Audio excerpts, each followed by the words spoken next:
जल्दी से डाइवोर्स कैसे लें। How to get a divorce quickly. Hello friends. So आज का बड़ा ही इंटरेस्टिंग टॉपिक है।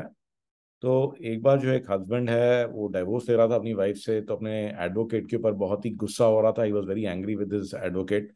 और एडवोकेट को बार बार कह रहा था कि अभी 1 साल हो गया है और कितना समय लगेगा, आप लोग सही से काम ही नहीं कर रहे हो। तो जो एडवोकेट है जो उसने रिप्लाई किया कि भाई मैं तो काम करने को तैयार हूँ, बट जो करने की जरूरत है आप भी तो करने को तैयार नहीं हो। तो you are not doing the things that I am telling you to do. तो जो मैं कह रहा हूँ, अच्छा वो कहता है मुझे बताओ क्या करना है। तो what I have to do to get divorce quickly, मैं अब पक चुका हूँ इस चीज से। तो उसने कहा तुम्हें करना क्या है, कुछ भी नहीं। आपको कोर्ट में जो है प्रूव करना है और गलत गलत एक्यूजेशन लगानी है वाइफ के ऊपर कि कैरेक्टरलेस है, दूसरे आदमियों के साथ ये कर रही थी वो कर रही थी। तो यही आपको करना है, तब आपको डिवोर्स जो है इस ग्राउंड पे जल्दी मिलेगा। तो ऐसे में जो है ये सुनकर के हस्बैंड बहुत भड़क गया। उसने कहा मेरी वाइफ जो है उसमें बहुत सारी कमियां हैं, ठीक है कि ये परेशानी है वो परेशानी है, बट जहां तक कैरेक्टर की बात आती है वो बिल्कुल भी मैं एग्री नहीं करता हूँ आपसे। और उसका बहुत अच्छा कैरेक्टर है, तो ये चीज मैं कभी भी नहीं करूंगा। और मुझे ऐसा लगता है कि ये जो है ना, आप लोग जो ये सारे जो पैंतरे बताते हो, ये इसलिए बताते हो कि पहले मैं ऐसा करूंगा फिर वो ऐसा करेगी, वो मेरे लिए कुछ गलत बोलेगी, कुछ गलत प्रूफ करने की कोशिश करेगी, और इसमें अल्टीमेटली होगा कुछ भी नहीं। इसमें सिर्फ जो है दो ही लोगों का फायदा होगा, एक मेरे एडवोकेट का, एक उसके एडवोकेट का।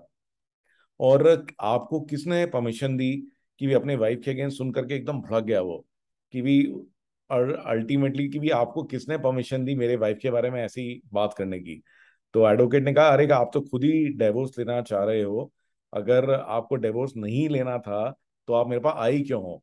तो फिर जो है वो आदमी जो है फिर और भड़का और उसने और कहा, कहता है कि मेरे को ऐसा लग रहा है कि आप लोगों के साथ मेहनत करने की जगह में अगर मैंने अपनी मैरिज के ऊपर ही मैंने मेहनत कर ली होती तो मुझे आज का ये दिन नहीं देखना पड़ता।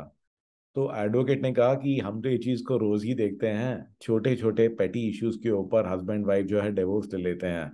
वो जो है एक दूसरे को सोचने समझने का टाइम ही नहीं देते।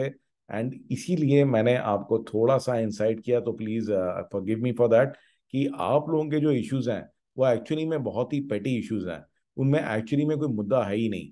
और जब भी दो लोग साथ रहते हैं तो छोटी मोटी मिसअंडरस्टैंडिंग तो हो ही जाती है।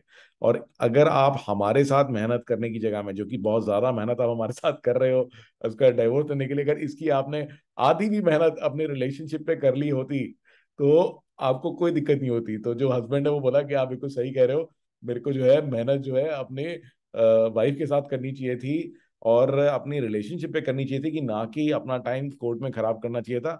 फॉर्चुनेटली क्या हुआ कि कोर्ट रूम के बाहर ही वाइफ खड़ी हुई थी, उसने भी ये बात सुन ली। और अल्टीमेटली जो है ये सुन करके तो उसने भी अपने हस्बैंड को कहा कि चलो let us give it another try, and they were happily married thereafter, and ये प्रॉब्लम खत्म हो गई। तो गाइज ये जो है मैंने भी देखा, एक बड़ी कॉमन इश्यूज है। हस्बैंड वाइफ जो है आजकल स्पेशली छोटी छोटी बातों पे बहुत जल्दी इंसाइट हो जाते हैं। तो आज की जो टेक टिप है वो बड़ी स्पेशल है, और मैंने इस चीज का बहुत फायदा उठाया कि हम लोग जो है कुछ कुछ बातों पे परेशान हो जाते हैं अपने हस्बैंड के साथ में, अपने वाइफ के साथ में। एंड उसके लिए जब हमारे को एक गुस्सा आ जाता है या कोई बात हमें अच्छी नहीं लगती, तो उसमें अपने आप को कैसे हैंडल करें। तो उसके लिए एक बहुत ही अच्छी किताब मैंने पढ़ी थी, this is I am okay you are okay. This is by doctor Thomas A Harris. तो ये किताब बताती है आपको कि अपने बिहेवियर को कैसे समझें और अपनी प्रॉब्लम्स को खुद कैसे सॉल्व करें। तो कई बार जो चीजें हम फील कर रहे होते हैं हम ना उसको टेक्निकली समझ नहीं पाते, ठीक है ना, हम इमीडिएटली रिएक्शन मोड में आ जाते हैं और उससे जो है अपना बहुत बड़ा नुकसान कर बैठते हैं। इनफैक्ट लोग जो है अपनी स्पाउसेस के साथ में, अपने बच्चों के साथ में, अपने पेरेंट्स के साथ में रिलेशनशिप्स को टोटली बर्बाद कर देते हैं छोटी छोटी पेटी पेटी मैटर्स के ऊपर। तो गाइज मैं रिक्वेस्ट करूंगा कि चाहे ये किताब आप फिजिकली, ये देखिए आप अमेजोन से खरीद सकते हैं, या चाहें तो इसका कोई ना कोई ऑडियो वर्जन आपको कुकू एफएम या ऑडिबल या किसी और प्लेटफॉर्म पर भी मिल जाएगा। तो please go through this book and I am sure that this will help you a lot to make your relationships even more happier. So hope you find this interesting today and look forward to seeing you in another one of my stories.